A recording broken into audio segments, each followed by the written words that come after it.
Olivier Faure, vous avez qualifié il y a quelques semaines, je crois, si je ne me trompe pas, Éric Zemmour de fasciste. Alors, question toute simple, s'il est élu, est-ce que vous prenez le maquis ou vous entrez en résistance?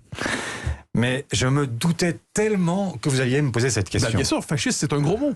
C'est pas un gros mot, c'est une qualification politique. Et comme je me doutais que vous m'en parleriez, je suis venu avec un livre qui va manquer à votre bibliothèque.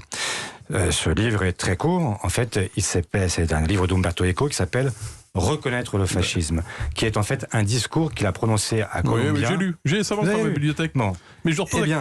14 critères qui permettent de définir le fascisme et qui dit, je pourrais vous citer en fait ce qu'il dit en 4e de couverture et qui est très éclairant.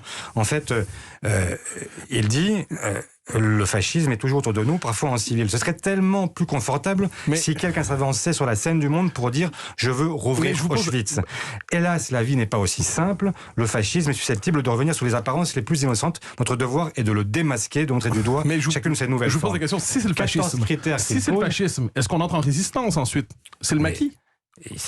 Je ne vais pas partir dans le maquis. Je dis simplement que la pensée qu'il développe est une pensée qui est une pensée, si vous voulez, pré-fasciste, si vous voulez pas dire fasciste parce que ça vous fait peur. Mais moi, ce que je vous dis, c'est que c'est quand même un monde de pas pouvoir prononcer ce mot.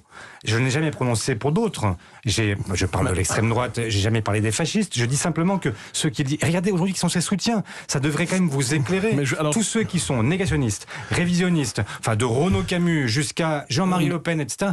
Tout le monde est derrière Éric Zemmour. Ça devrait vous interroger, non? Vous avez utilisé un terme qu'Anne Hidalgo a elle-même utilisé, négationniste, pour qualifier Éric Zemmour. Est-ce qu'Éric Zemmour... Non, j'ai pas parlé d'Éric Zemmour, j'ai dit les soutiens d'Éric Zemmour. Votre candidate, Anne Hidalgo, a qualifié Éric Zemmour de négationniste. Est-ce que j'en conclus que selon vous, et selon votre candidate, Éric Zemmour nie les chambres à gaz et nie l'Holocauste? C'est ça le négationnisme. Mais je n'ai pas parlé d'Éric Zemmour, je vous ai parlé des soutiens d'Éric Zemmour. Je vous ai dit, regardez qui soutient Éric Zemmour, ça devrait vous éclairer sur la nature même du message et sur les dynamiques qu'il crée et sur la façon dont il utilise à demi-mot les codes qui sont ceux de la vieille extrême droite. Et permettez-moi de vous dire que cette extrême droite, je la connais bien. Mais allons plus loin, donc, voilà, je sais de quoi il s'agit.